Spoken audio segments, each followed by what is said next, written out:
Let me introduce you to Amanda. You're just meeting her for the first time, but chances are you're already making assumptions about how much she eats and how little she exercises because she's obese. But I'm about to show you that there's much more than meets the eye when it comes to obesity. There are lots of Amandas out there and they need treatment. Maybe you're one of them, or maybe you know an Amanda.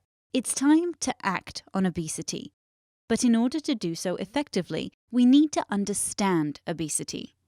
It's generally accepted that body weight is determined by a pretty simple formula. We call it the energy balance equation, and it works like this. If the number of calories that you consume equals the number of calories that you burn, your weight remains the same.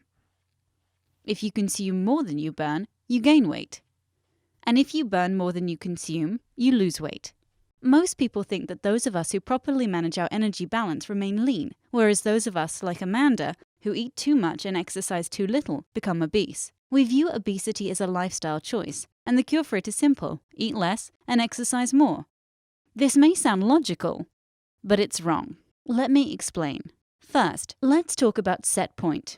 No, I'm not talking about the point in a tennis match when one player is about to beat the other. I'm talking about a theory that says that no matter what you consciously want your weight to be, your brain has its own sense of how much body fat it should have on board, and it has a complex system in place that very precisely regulates your energy intake and expenditure to keep you within a so-called set point range for body fat. So that whole energy balance equation, it's not something that you control voluntarily. Your brain regulates your calories in to your calories out for you.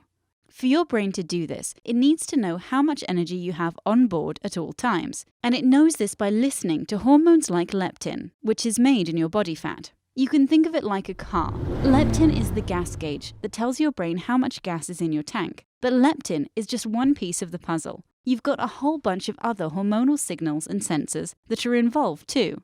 Your bones, muscles, pancreas, liver, GI tract and sensory organs, they all play a role, communicating with your brain to give it the information it needs to do its job. But that's more detail than we need for this conversation. The point is that you have a complex system in place that regulates you to within a set point range for body fat.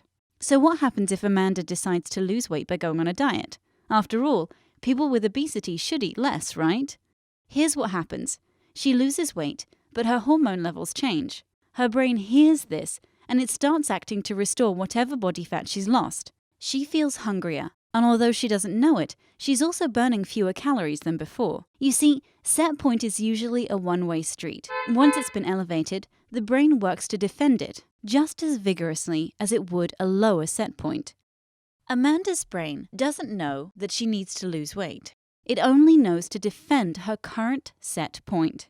Back to our car analogy. Amanda can't help but look for a gas station to refuel when she sees that her gas gauge is low. At the same time, she becomes more fuel efficient, burning less energy than before. This might explain why treating obesity with diet and exercise so often fails to produce the desired results. It's sort of like telling Amanda that she needs to be a more careful driver, when the real problem is that she needs a mechanic to fix her car. Okay, so if we've all got this complicated system in place that prevents us from losing weight, why doesn't it also protect us from gaining weight and developing obesity in the first place? How can we explain the obesity epidemic? Getting back to Amanda, why did she develop obesity? The answer is that it takes a perfect storm to cause an obesity epidemic like the one we're seeing now. And it's our modern environment that places us, and Amanda, directly in the path of that storm. While there's no single cause for the rising rate of obesity, changes to the chemical and nutrient content of our food, the so-called Western diet, a decrease in physical activity, increased levels of stress, inadequate and disrupted sleep,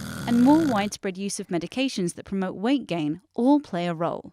Our unique genetics and developmental histories cause each of us to respond differently to these elements of the modern environment, and some of us, like Amanda, respond by sending hormonal signals that elevate our set point for body fat. It's not that Amanda's system has stopped working, it's just that it's working to regulate her to a set point that's too high. So you can think of obesity as a biological response to the modern environment, a disease where the body dysregulates to a body fat set point that is too high. Back to our car analogy. The size of Amanda's gas tank has expanded, so she carries around too much fuel. It's time to stop blaming Amanda for her obesity. It's time to recognize that obesity is a disease, not a lifestyle choice, and those who suffer from it deserve treatment, not snap judgment. It's time to act on obesity. And now that you've been educated, here's a simple way for you to act.